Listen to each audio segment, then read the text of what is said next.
سلام، خوش اومدید به کانال خودتون مجیک تاروت.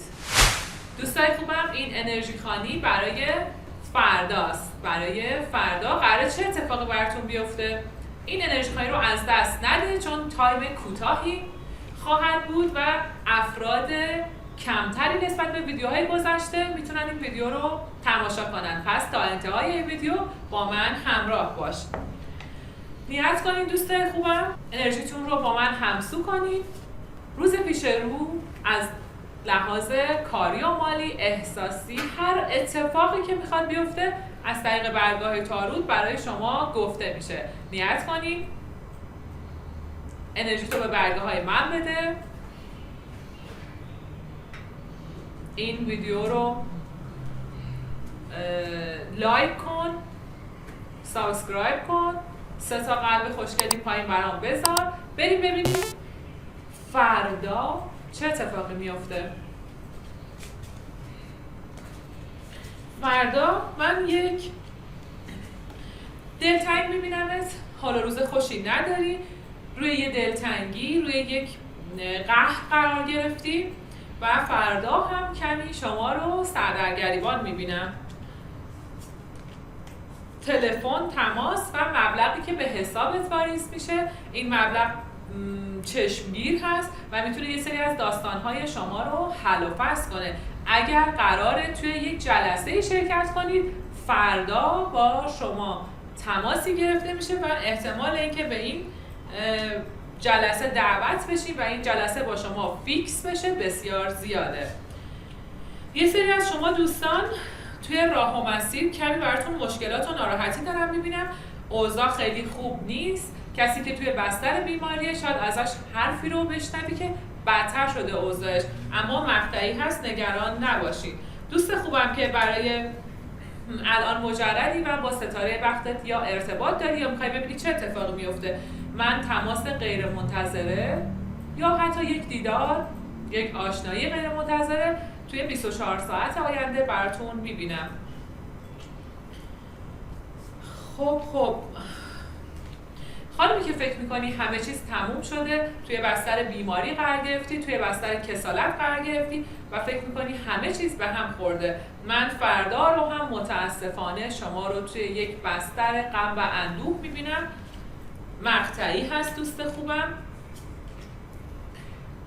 خب یه چیز خوبم این وسط فکر کنم باید بهتون بگم و این هستش که از طرف یک وکیل یا پزشک معجزه‌ای رو به زودی زود اخبار و معجزه‌ای رو تا فردا شما دریافت می‌کنید. دوست خوبم که برنامه ریزید یه پنهانکاریه، یه قرار پنهانیه، یک تماس پنهانیه و یا اینکه میخواین یه کار مالی رو به صورت پنهانی انجام بدید. فردا برات بسیار ناامید کننده است و این پنهانکاری به ضرر شما خواهد بود. دوست خوبم شما رو توی دیدار عاطفی میبینم.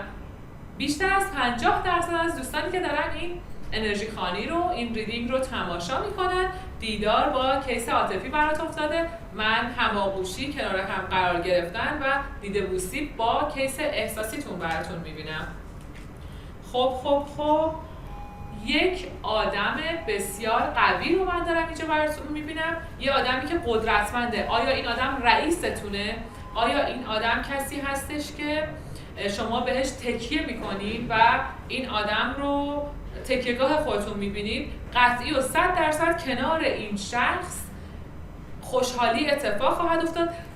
توی تایم فردا احتمال تماس با شما هست در رابطه با یک جابجایی، مثل یک کسی که شما رو برای انجام یک کاری به یه مأموریتی بفرسته. فردا تعیین تکلیف شدنش میتونه برات خیلی زیاد مثبت و روشن باشه. افکار پریشونتون رو من دارم زیاد میبینم. تحت فشار هستین، خصوصا متولد فروردین، آبان، آذر یا مرداد. دوست خوبی که متولد یکی از این ماه هستی، فشار بسیار زیادی رو فردا تحمل خواهی کرد. به همریختگی اوضاع زیاد دارم براتون میبینم. کسی که از لحاظ مالی قصد دشمنی با شما رو داره و با یه چوب و چماقی دور و بر شما ایستاده. این آدم خیلی نرمال نیست، به هر کسی اعتماد نکنید. این آدم میتونه همجنس خودتون باشه ولی خیلی قابل اعتماد نیست، یا چشمش میتونه حتی خیلی شور باشه. از یک زندانی، از کسی که شرایط بسته بسیار زیادی داره، از کسی که قفل زمین، حساب، ملک، هر آنچه که هست و روی قفل و ناراحتی قرار گرفته، از طرفش یه خبر خوش میتونید دریافت کنید. چیز دیگه‌ای که من دارم اینجا براتون میبینم، روی چرخه بخت و اقبالتون فردا میتونید یه تصمیم قطعی بگیرید. من دارم میبینم که خیلی تو فکر هستی و داری انرژیت رو بالا میبری و میخوای تصمیم قطعی رو راجع به یک رابطه‌ای که الان شرایط ایدئالی نداره، داری راجبش یک تصمیمی رو میگیری. شما در رابطه با یک اتومبیل براتون خوشحالی هست. اگر پیشنهاد خرید دارید یا اگر توی این 24 ساعت کسی در رابطه با اتومبیلتون پیشنهادی داد، بسیار روشن هست و این رو قبولش کنید. به هم ریختگی و آشفتگی های مالیتون رو من توی 24 ساعت آینده زیاد دیدم، اما میتونه اتفاقای خوبی هم من باب این اتفاقها. ببینید، در صورتی که شما میخواین روی مسائل مالیتون تغییری ایجاد کنید، من دارم مثبت میبینم و حتی تماسایی که با شما گرفته میشه، این آشفتگی‌ها داره برطرف میشه. توی 24 ساعت آینده یه شک و تردیدی برات دارم میبینم که کیس احساسی، همسر، پارتنرت و یا حتی شریک مالی خودش باعث ایجاد شدن این قضیه میشه و شما شک و تردیدی رو به دلت راه میدی. اما این شک و تردید میتونم بگم متاسفانه درسته.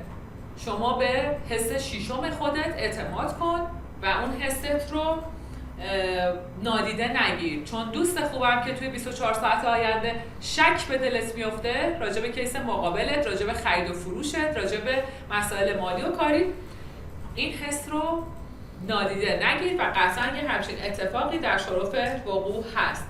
خب 24 ساعت آینده متاسفانه دو وقته که خودت خواستی از یه انرژی بدی خارج شی، اما احتمال اینکه توی این 24 ساعت کسی بخواد کاری رو در رابطه با شما انجام داده باشه، بخواد اون رو تمدید کنه یا تماس داشته باشه با اون آدمی که برای شما این کار رو انجام داده، بسیار زیاد هستش.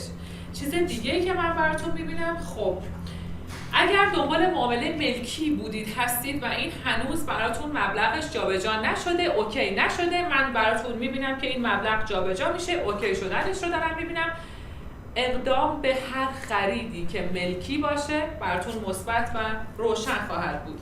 و چیز دیگه‌ای که من براتون میبینم، از یک مرد مسن خیریت برات میرسه که میتونه پدرت باشه یا تماسی که با این آدم برقرار میشه، دیداری که با این آدم میتونید بذارید و خوشحال کننده هست.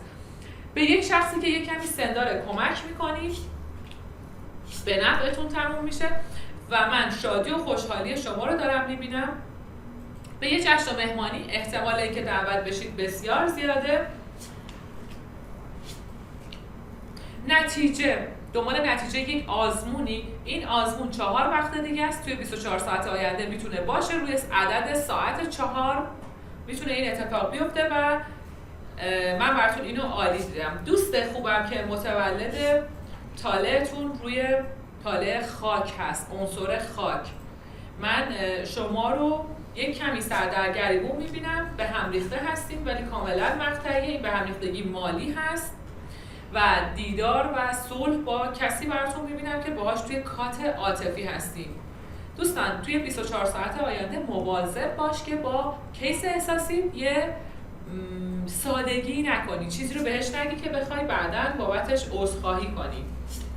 دیدار با اعضای خانواده، خبری رو میشنوید در رابطه با یک سند که این سند داره جابجا میشه، اختلافاتی هم هست اما شما از این اختلافات قطعاً فاصله خواهید گرفت. 24 ساعت آینده امیدوارم که بهترین اتفاقا براتون بیفته. سابسکرایب کردن کانال رو، لایک کردن و 3 تا قلب خوشگل این پایین برام بذارید، فراموشتون نشه. با انرژی خوانی های بیشتری در خدمت شما دوستان عزیزم خواهم بود.